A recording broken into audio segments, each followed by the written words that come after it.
Okay, now the next one is we're going to talk about a midpoint. Now, midpoint is just that, the middle, okay? The midpoint is the middle of a line segment.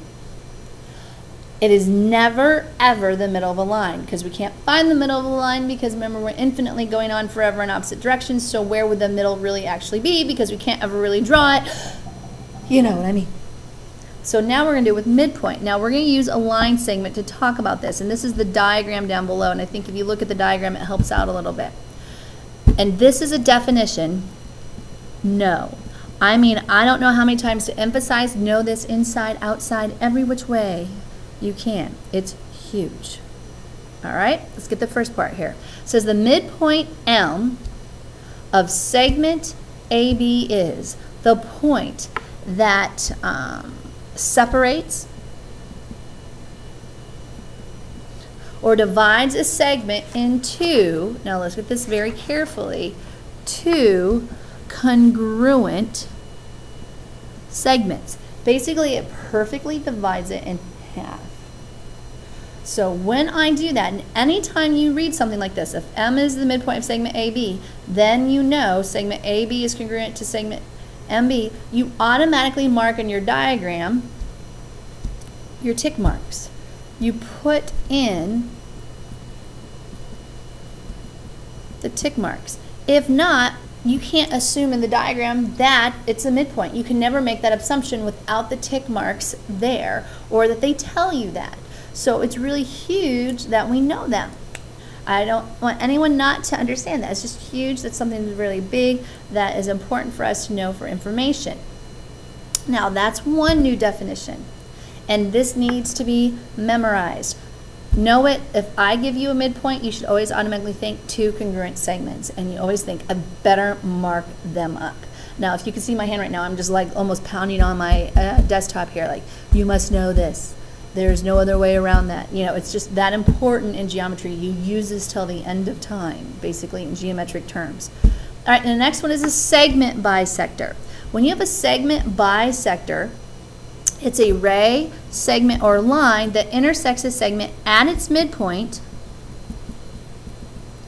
and divides the segment into two congruent. Now you're going to start seeing me use the symbol for congruence instead a lot of times to save time. So basically all it's saying is if I have this line segment over here, AB, and if I have a segment bisector, it's a line that goes through the midpoint that creates two congruent segments. So that means we can just have more than midpoints. But obviously a segment bisector, bisector means two, you create it into two parts. So that's the kind of the idea behind it. Now, let's use our process again of our three essential questions to solve this. Let's read the problem first so we know what we have. We have the fact that B, point B, is the midpoint of segment AC. So B is the midpoint of segment AC. Where do I want to go? I want to find the length. Now here's your question. How am I going to do that? Well, how are you going to do that is you're first going to use your given information and mark up your diagram. It says M is the midpoint of segment AC. Remember, up here it says you get two congruent segments. Well, I'm going to mark my two congruent segments.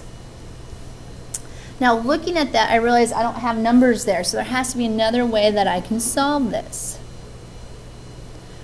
Well, the way I'm going to solve this is by using the fact I have some algebra background. I know if they're congruent, they're the same size. So can I create an equation? How am I going to get there? Can I create an equation by setting those two equal?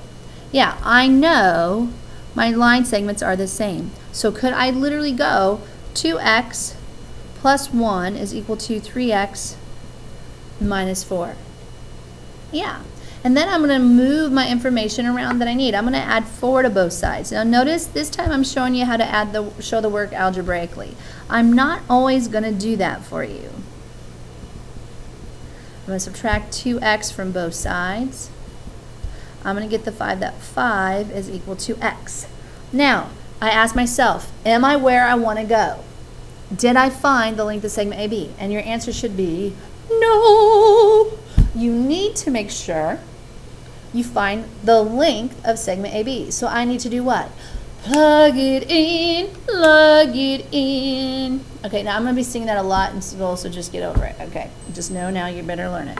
So length of segment AB, when I work with this, I plug the following in. I go 2 times 5 plus 1. Because I know this is what is represented, and I just need to plug in the 5 for it. So I just get 10 plus 1, well, that equals 11. So the length, please don't put the bar over the top, is equal to 11.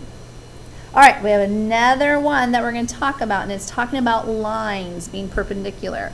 And a lot of this terminology that you're learning, you've learned before, just not in the detail, and you weren't probably insisted that you used correct notation as much as that I did right now. But we also have lines that intersect. Remember, every 2 lines that intersect at a point. We know that.